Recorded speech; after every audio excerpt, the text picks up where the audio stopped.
श्री शिवाय नमस्तुभ्यम। ओम नमः शिवाय। आज आप इस वीडियो में सुनेंगे शिव महापुराण कथा का 27वां अध्याय। तो भगवान शिव और माता पार्वती का ध्यान करते हुए इस पावन और परम कल्याणकारी कथा का श्रवण करते हैं। माता पार्वती की विदाई का समय। उस समय मैना ने एक ब्राह्मण पत्नी को बुलाकर माता पार्वती को पतिव्रत धर्म की शिक्षा देने के लिए कहा।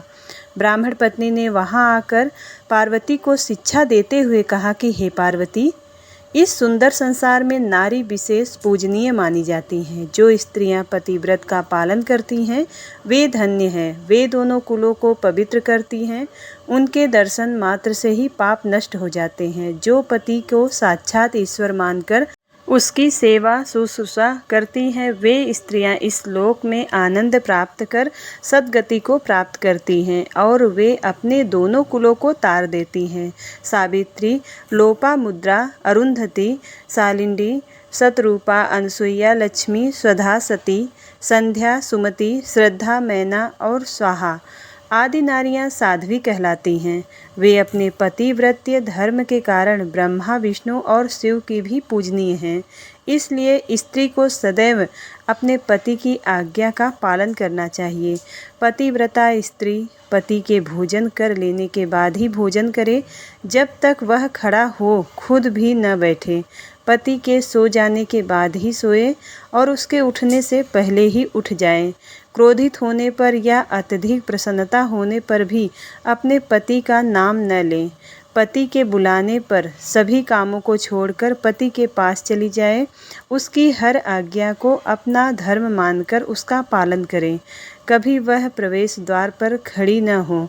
बिना किसी कार्य के किसी के घर न जाएं और जाने पर बिना कहे कदापि न बैठें। अपने घर की वस्तुएं किसी को न दें। पतिव्रता स्त्री को वस्त्रों और आभूषणों से विभूषित होकर ही अपना मुख पति को दिखाना चाहिए। जब पति घर से बाहर या परदेश गया हो तो उन दिनों में पतिव्रता स्त्री को सजना संवरना नहीं चाहिए। पति के सेवन की चीज़ें ठीक समय पर जब उसे आवश्यकता हो तुरंत दे दे। अपना हर कार्य चतुराई और होशियारी से करे। अपने पति की हर आज्ञा का पालन करना ही पतिव्रता स्त्री का परम धर्म होता है। पति की आज्ञा लिए बिना पत्नी को कहीं भी नहीं जाना चाहिए, यहाँ तक कि तीर्थ स्थान जैसे पुण्य स्थलों पर भी नहीं। पति के चरणों को धोकर उसको पीने से ही पत्नी का तीर्थ स्नान पूरा हो जाता है। पति द्वारा छोड़े गए जूठे भोजन को पत्नी को प्रसाद समझकर खाना चाहिए। देवता, पितरों, अतिथियों या भिखारियों को भोजन का भाग देकर ही भोजन करना चाहिए। व्रत तथा उपवास करने से पहले पति की आज्ञा अवश्य ले, अन्यथा व्रत का पुण्य नहीं मिलता है। किसी चीज को पाने के लिए अपने पति से झगड़ा कदापि न करें। सुख से आराम पूर्वक बैठे हुए या सोते समय पति को कभी भी न उठाएं। यदि पति किसी बात के कारण दुखी हो, धनहीन हो, बीमार हो या वृद्ध हो गया हो तो भी उसका परित्याग न करें। रजस्वला होने पर 3 दिन तक अपने पति के सामने न जाएं, उसे अपना मुख न दिखाएं। जब तक स्नान करके शुद्ध न हो जाएं, तब तक पति से कोई बात ना करें। शुद्ध होकर सर्वप्रथम अपने पति का ही दर्शन करें।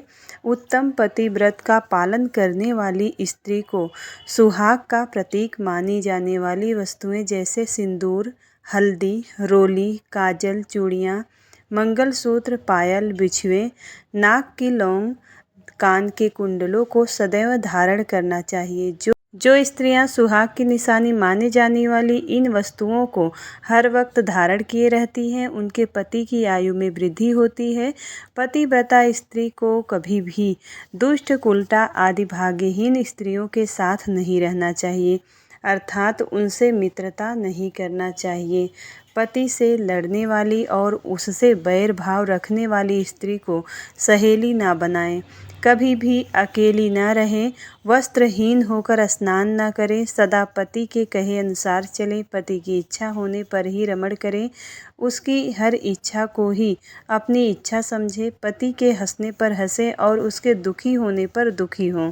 पतिव्रता स्त्री के लिए उसका पति ही उसका आराध्य होना चाहिए। ब्रह्मा, विष्णु और शिव से अधिक उसे अपने पति को महत्व देना चाहिए। अपने पति को शिव स्वरूप मानकर उसे पूजना चाहिए। पति के साथ लड़ने वाली स्त्री कुतिया या सियारन के रूप में जन्म लेती हैं। पति जिस स्थान पर बैठा हो उससे ऊंचे स्थान पर ना बैठे, किसी की भी निंदा ना करे, सबसे मीठे वचन बोले। पति स्त्री की जिंदगी में सबसे अधिक महत्वपूर्ण होता है, इसलिए उसका सदैव पूजन करें। नारी को अपने पति को ही देवता, गुरु, धर्म, तीर्थ एवं व्रत समझकर उसकी आराधना करनी चाहिए। पति से कभी भी दुर्वचन ना कहें। सास, ससुर, जेठ, जेठानी, गुरुओं सहित सभी बड़ों का आदर करें। उनके सामने कभी ऊंचा न बोले और न हंसे। बाहर से पति के आने पर आदर पूर्वक उसके चरण धोएं।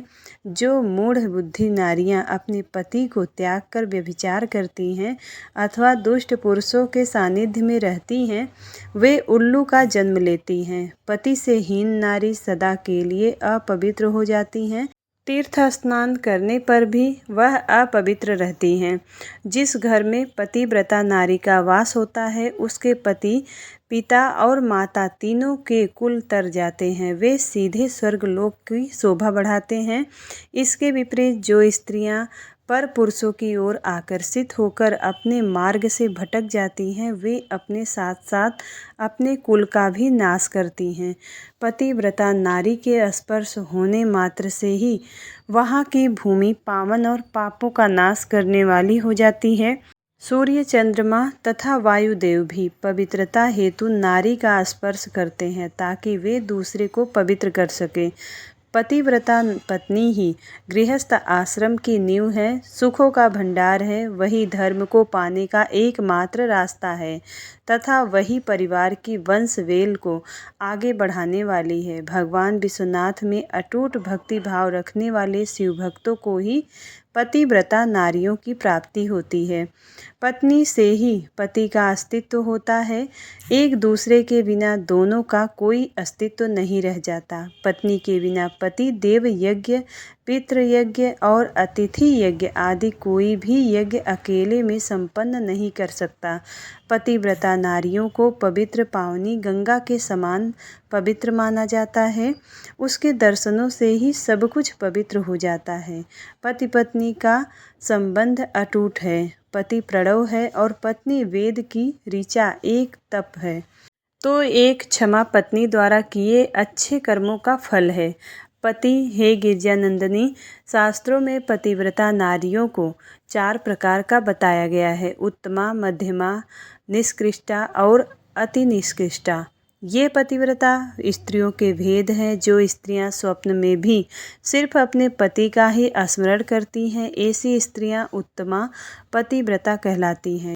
जो स्त्रियां प्रत्येक पुरुष को पिता, भाई एवं पुत्र के रूप में देखती हैं, वह मध्यमा पतिव्रता कहलाती हैं। जिसके मन में धर्म और लोकलाज का भय रहता है और इस कारण वे सदैव धर्म का पालन करती हैं, वह निष्कृष्टा पतिव्रता कहलाती हैं। जो स्त्री अपने पति के डर कर या कुल के बदनाम होने के डर से व्यभिचार से दूर रहती हैं, वह स्त्री अति निष्कृष्टा पतिव्रता कहलाती हैं। ये चारों प्रकार की पतिव्रता स्त्रियां पावन, पवित्र और समस्त पापों का नाश करने वाली कही जाती हैं। मुनि अत्रि की पत्नी अनसुईया ने अपने पति व्रत के प्रभाव से त्रिदेवों ब्रह्मा, विष्णु और शिव को शिशु बना दिया था। यही नहीं, उन्होंने मरे हुए एक ब्राह्मण को अपने सतीत्व के बल से जीवित कर दिया था।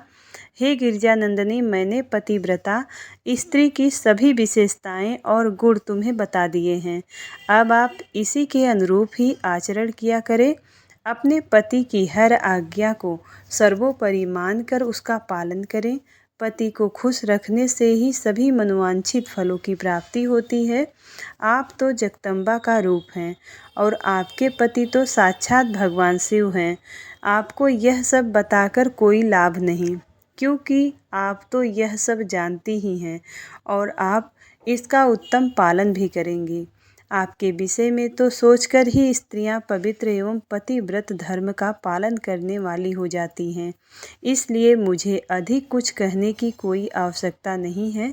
मुझे विश्वास है कि आप उत्तम पतिव्रत धर्म का पालन करके संसार की अन्य स्त्रियों के समक्ष उदाहरण प्रस्तुत करेंगी। ऐसा कहकर वह ब्राह्मण पत्नी चुप हो गई। उनसे पतिव्रत धर्म का उपदेश सुनकर देवी पार्वती ने बहुत हर्ष का अनुभव किया। उन्होंने दोनों हाथ जोड़कर ब्राह्मण पत्नी को नमस्कार किया तथा उत्तम धर्म के विषय में ज्ञान देने के लिए उनका धन्यवाद किया। देवी पार्वती ने अपने आचरण से सभी उपस्थित परिजनों को शिक्षा दी कि भले ही कोई कितना भी जानकार क्यों न हो, उसे अपने परंपराओं का आदर पूर्वक पालन करना चाहिए। जो अहंकार के कारण लोक धर्म का परित्याग करता है, उसका अपयश होता है तथा वह अपनी संतानों को पथभ्रष्ट करता है। ब्रह्मा जी बोले, हे नारद, इस प्रकार ब्राह्मणी ने देवी पार्वती को पतिव्रत धर्म की शिक्षा देने के उपरांत महारानी मैना से कहा कि हे महारानी, आपकी आज्ञा के अनुसार मैंने आपकी पुत्री को पतिव्रत धर्म एवं उसके पालन के विषय में बता दिया है। अब आप इसकी तैयारी कीजिए। देवी मैना ने पार्वती को अपने हृदय से लगा लिया और जोर जोर से रोने लगी। अपनी माता को इस प्रकार रोते देख पार्वती की आंखों से अश्रुधारा बहने लगी। पार्वती और मैना को रोता देखकर सभी देवताओं की पत्नियां एवं वहां उपस्थित सभी नारियां भाव विह्वल हो उठीं। तभी पर्वतराज हिमालय अपने पुत्रों मैनाक मंत्रियों के साथ वहां आए और मोह के कारण अपनी पुत्री पार्वती को गले से लगाकर रोने लगे। गिरिजा की माँ, भाभियाँ तथा उसका उपस्थित सभी स्त्रियां रो रही थीं। तब तत्वज्ञानियों और मुनियों तथा पुरोहितों ने आध्यात्म ज्ञान द्वारा सबको समझाया तथा यह भी बताया कि उपस्थित शुभ मुहूर्त की बारात विदा करनी चाहिए।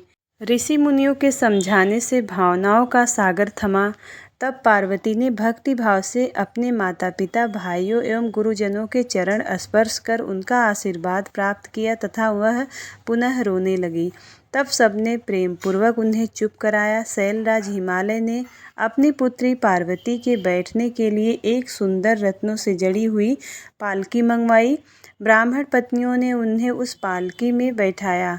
सभी ने उन्हें ढेरों आशीष और शुभकामनाएं दी। शैलराज हिमालय और मैना ने उन्हें अनेक दुर्लभ वस्तुएं उपहार स्वरूप भेंट की।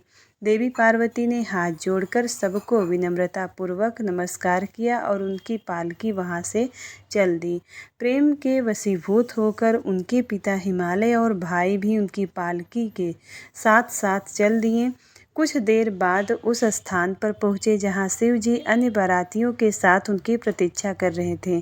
हिमालय ने नम्रता पूर्वक वहाँ उपस्थित भगवान शिव, ब्रह्मा, विष्णु सहित सभी श्रेष्ठ जनों को नमस्कार किया और अपनी पुत्री को शिव जी को सौंप दिया। तत्पश्चात हम सबसे विदा लेकर वह हिमालयपुरी लौट गए। जब शैलराज हिमालय अपने नगर को लौट गए तब हम सब भी कैलाश पर्वत की ओर चल दिए। भगवान शिव और पार्वती के विवाह हो जाने पर सभी की प्रसन्नता की कोई सीमा न रही। सभी उत्साह पूर्वक चलने लगे। महादेव जी के शिवगढ़ नाचते कूदते गाते बजाते और अपने स्वामी के परम पावन निवास की ओर बढ़ रहे थे। मैं और श्री हरि विष्णु भी शिव जी के विवाह होने से प्रसन्न थे। उधर देवराज इंद्र के हर्ष की कोई सीमा नहीं थी। वह सोच रहे थे कि शिव पार्वती के विवाह से उनके कष्टों और दुखों को अवश्य ही कमी हो जाएगी। उन्हें इस बात का यकीन हो गया था कि अब जल्द ही उन्हें और सब देवताओं को तारकासुर नामक भयंकर दैत्य से मुक्ति मिल जाएगी। अब भगवान शिव भी हर्ष का अनुभव कर रहे थे। उन्हें उनके जन्म जन्म की प्रेयसी पार्वती पुनः पत्नी के रूप में प्राप्त हो गई थी। इस प्रकार प्रसन्नता पूर्वक आनंद में मगन होकर सभी कैलाश पर्वत की ओर जा रहे थे। उस समय सभी दिशाओं से पुष्प वर्षा हो रही थी, मंगल ध्वनि बज रही थी और मंगल गान गाए जा रहे थे। इस प्रकार यात्रा करते हुए सभी कैलाश पर्वत पर पहुँचे। वहां पहुंचकर भगवान शिव ने पार्वती से कहा कि हे देवेश्वरी, आप सदा से ही मेरी प्रिया हैं। आप पूर्व जन्म में मुझसे बिछुड़ गई थीं।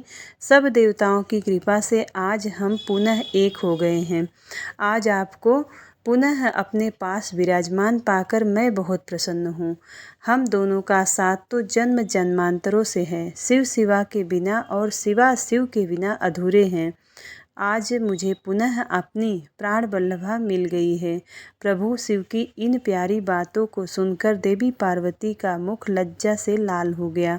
उनके बड़े बड़े सुंदर नेत्र झुक गए और वे धीरे से बोली कि हे नाथ, आपकी हर एक बात मुझे स्मरण है। मेरे जीवन में सब कुछ आप ही हैं।